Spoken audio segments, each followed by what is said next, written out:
thanks for checking back in over here at the BS Zone Garage. Now I don't know about you guys, but up here in Michigan, where I'm at, the riding season has all but come to an end for everybody but the die-hard guys out there braving the cold. Pretty soon we're gonna be having snow. We did have a little bit already, and they're gonna be hitting the streets with salt and all that nonsense. So what I wanna talk with you guys about today is getting your bike ready to be winterized. Put this thing away, get it ready, so that way when spring comes around or summer, whenever you get out on this thing, your bike is ready to go. Fewer chances of problems, you're not gonna run any issues, you can get on that thing and go.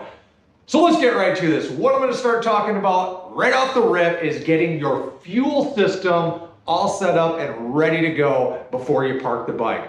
You wanna top your bike off. Get your gas tank filled all the way up right to the brim. You don't want any air in there. Fill her right up, because what's gonna happen if you leave air in there, as the temperatures fluctuate and things get going on inside that tank, you're gonna get condensation in there. All but some of the Italian bikes all still have metal tanks.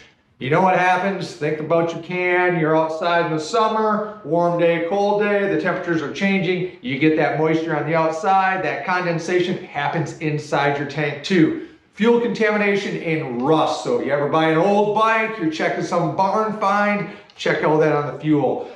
What I'm holding here is Stabil. Now, our fuel is quite a bit different than it was 20, 30, 40, 50 years ago with this ethanol that's added into our fuel. A while back, the detergents and things that were put into fuel, you really didn't have to mess with this stuff. The fuel was actually better.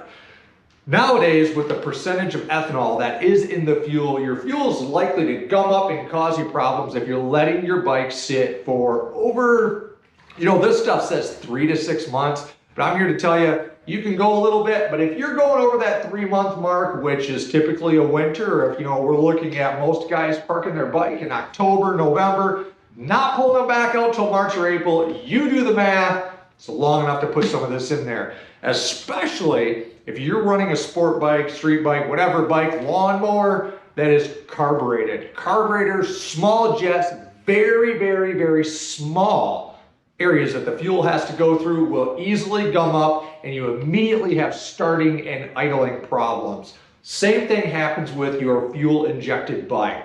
That fuel, that ethanol, it sits in there as evaporation happens and everything else is going on in that system.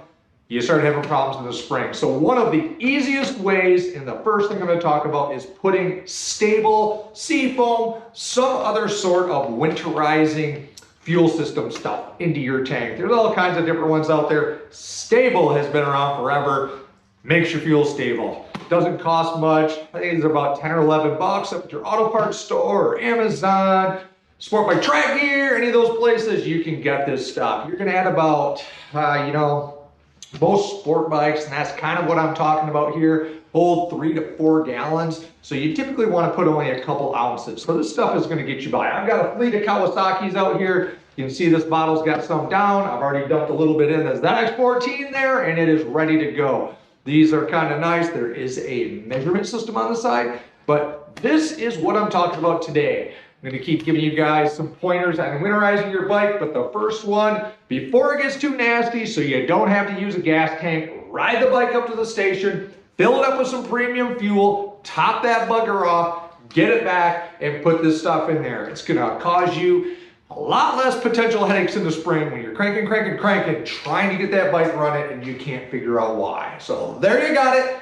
Kept it short, kept it sweet. Thanks for checking back into the BS Zone. Hit that like and subscribe. I'm going to be popping out short videos like this with all kinds of different pointers, some mechanical things, some maintenance things of getting your bike winterized. It's not too late. Do this now before it causes you problems in the spring. See you next time.